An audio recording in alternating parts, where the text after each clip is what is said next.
Hi everyone, welcome to one line. मेरे नाम है नूर।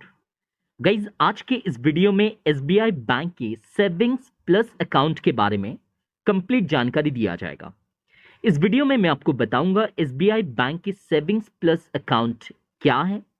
अगर आप एसबीआई बैंक की सेविंग्स प्लस अकाउंट को ओपन करना चाहते हैं तो आपको कितना मिनिमम अमाउंट देकर इस अकाउंट को ओपन करना है। साथ ही साथ इस वीडियो में मैं आपको यह भी बताऊंगा इस अकाउंट के फीचर्स एंड एलिजिबिलिटी क्राइटेरियाज क्या क्या है। तो गाइज, जैसे कि राइट नाउ आप स्क्रीन पे देख सकते हैं, शुरुआती में ही यहाँ पे मैं आपको बताऊंगा इस अकाउंट के कॉन्सेप्ट के बारे में, ताकि आपको अंडरस्टैंडिंग हो जाए कि सेविंग्स प्लस अकाउंट क्या है। तो यहाँ पे देखिए बताया गया है कि savings plus account is a savings account linked to MODs account, यानी कि आपका जो सेविंग्स अकाउंट है वो एमओडीज यानी कि मल्टी ऑप्शन डिपॉजिट अकाउंट के साथ लिंक्ड रहेगा। इससे आपको कुछ एक्स्ट्रा फैसिलिटीज मिलेंगे, जैसे कि ऑटो स्वेप या इशुएंस ऑफ टर्म डिपॉजिट्स या यूनिटाइज्ड ब्रेकअप फैसिलिटीज। गाइज, इसे अगर थोड़ा सा इजी वे पे बताएं तो जैसे कि आप सभी जानते हैं, कहीं पे भी अगर आप सेविंग्स अकाउंट ओपन करते हैं तो आपको बहुत ही normal rate of interest provide किया जाता है, लेकिन एज अ कस्टमर आप डेफिनेटली चाहेंगे कि आपको थोड़ा सा higher rate of interest provide किया जाए। तो इसी पर्पस को सॉल्व करने के लिए सेविंग्स प्लस अकाउंट बनाया गया है।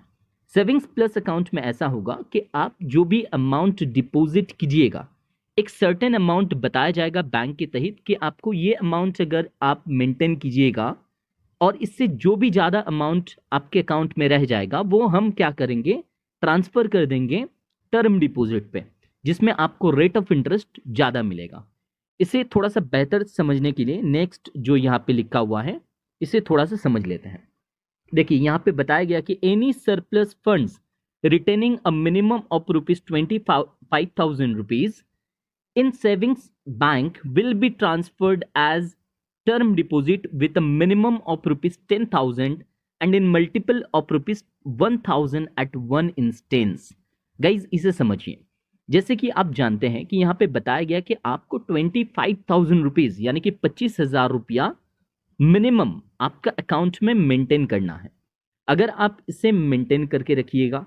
और इससे ज्यादा जो भी अमाउंट आप यहाँ पे डिपॉजिट कीजिएगा वो amount as a surplus amount यानी कि एक्स्ट्रा अमाउंट जो आपका रह जाएगा वो अमाउंट को टर्म डिपॉजिट में ट्रांसफर किया जा सकता है अगर आप सेविंग्स प्लस अकाउंट के तहत एनरोल करते हैं। तो यहाँ पे बताया गया है कि ₹25,000 आपको मिनिमम मेंटेन करना है।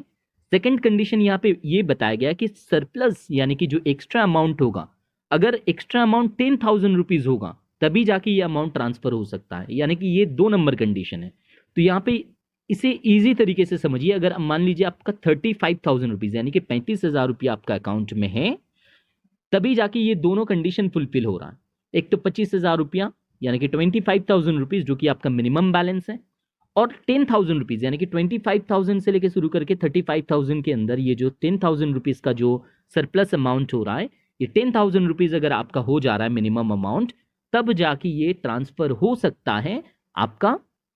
जो टर्म डिपॉजिट अकाउंट है उसमें आपका हो सकता है ट्रांसफर्ड। अब यहाँ पे ये बताया गया कि in multiple of ₹1,000 at one instance, यानी कि 10,000 के बाद जो मिनिमम आपका ₹10,000 सरप्लस अमाउंट है उसके बाद फिर कितना अमाउंट आप जो है टर्म डिपॉजिट में डाल सकते हैं, वो यहाँ पे बताया गया कि इन मल्टीपल ऑफ ₹1,000 यानी कि 10,000 हुआ, फिर 11,000, फिर 12,000, फिर 13,000, इस तरीके से, यानी कि हजार रुपया करके बढ़ेगा। मान लीजिए 35,500 रुपया है तो 35,500 रुपया, ये जो 500 रुपया हो रहा है ये आपका ट्रांसफर्ड नहीं होगा टर्म डिपॉजिट में। अगर आपका ये ₹36,000 होता या ₹37,000 होता या ₹38,000 होता, यानी कि जो भी सरप्लस अमाउंट हो रहा है वो 1000 में बढ़ रहा है, तभी जाके वो 1000 में जो मल्टीपल हो रहा है वही अमाउंट आपका ट्रांसफर्ड हो सकता है टर्म डिपॉजिट में। नेक्स्ट यहाँ पे बताया गया कि in case of the balance fall below ₹3,000, MODs will be broken to maintain a balance of ₹3,000 in the account। देखिए सेविंग्स अकाउंट में अगर आप मेट्रो सिटी में रहते हैं तो ₹3,000 आपको मिनिमम बैलेंस मेंटेन करना होता है, और ऐसा अगर कोई भी केस हो गया कि आप आपके सेविंग्स अकाउंट से पैसा उठा लिए और उसमें आपका 3000 भी बैलेंस नहीं है, 3000 से भी कम बैलेंस आ गया, मान लीजिए 1000 या 500 या कुछ भी नहीं, तो एट दैट सेम टाइम क्या होगा कि जो आपका एमओडीज में ट्रांसफर्ड हुआ था पैसा वो ऑटोमेटिकली ब्रेक हो जाएगा, और ब्रेक होके वो आपका जो सेविंग्स बैलेंस है यानी कि 25,000 के बिलो वो आ गया था, 3000 के भी बिलो आ गया था, तो एट दैट सेम टाइम क्या होगा कि वो आपका ऑटोमेटिकली एमओडीज ब्रेक होके वो सेविंग्स बैलेंस को मेंटेन करना स्टार्ट कर देगा। एंड ऐसा भी अगर केस हुआ कि आपका मिनिमम जो बैलेंस है वो मेंटेन नहीं हो पा रहा है, तो एट दैट सेम टाइम जो है आपको चार्जेस फेस करना हो सकता है। ठीक है, तो यहाँ पे आप देखिए, यहाँ पे बताया गया है, इसे आप समझ लीजिए, क्योंकि कई सारे केसेस में देखा जाता है कि क्वेश्चन किया जाता है कि क्यों आपका अकाउंट से पैसा डिडक्टेड हो रहा है। तो देखिए, जो मिनिमम सेविंग्स अकाउंट में जो बैलेंस रहना चाहिए, अगर आप मेट्रो सिटी में रहते हैं तो 3000 रुपीज़ आपका मिनिमम बैलेंस रहना चाहिए, 2000 rupees for semi urban area और 1000 rupees for rural area. Right, तो ये हो गया। नेक्स्ट आप देखिए यहाँ पे फीचर्स के बारे में, जैसे कि मैंने आपको बताया था कि आपको एक passbook, ATM card, mobile banking, branch banking, internet banking, SMS alert, missed call services, ये सारे जो सर्विसेज नॉर्मली प्रोवाइड किया जाता है वो आपको प्रोवाइड किया जाएगा, उसमें कोई प्रॉब्लम नहीं है। अब यहाँ पे सबसे मोस्ट इंपॉर्टेंट पार्ट ये है कि 25 free cheque leaves per annum savings plus account अगर आप ओपन करते हैं एक साल भर में 25 फ्री चेक आपको मिल जाएंगे, और फर्दर अगर आपको चेक का रिक्वायरमेंट हुआ तो डेफिनेटली आपको प्रोवाइड किया जाएगा, लेकिन उसमें आपको कुछ चार्जेस देना हो सकता है। एलिजिबिलिटी क्राइटेरियाज के बारे में मैं बता दूं कि all individuals having valid KYC, अगर आपके पास केवाईसी है तो डेफिनेटली आप इस अकाउंट को ओपन कर सकते हैं। मोड ऑफ ऑपरेशन आप सिंगली, ज्वाइंटली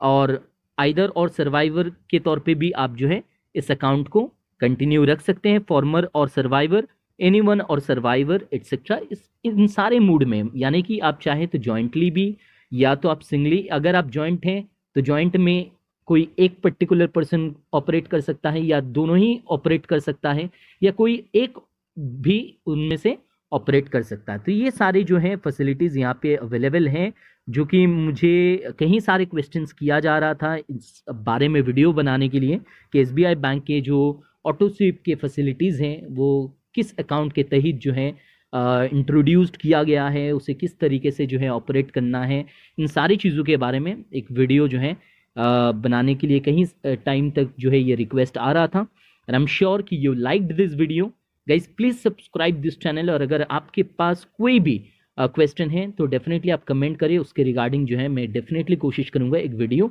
आपके लिए सेपरेट बनाया जाए। तो guys, thank you so much for watching this video, please subscribe this channel.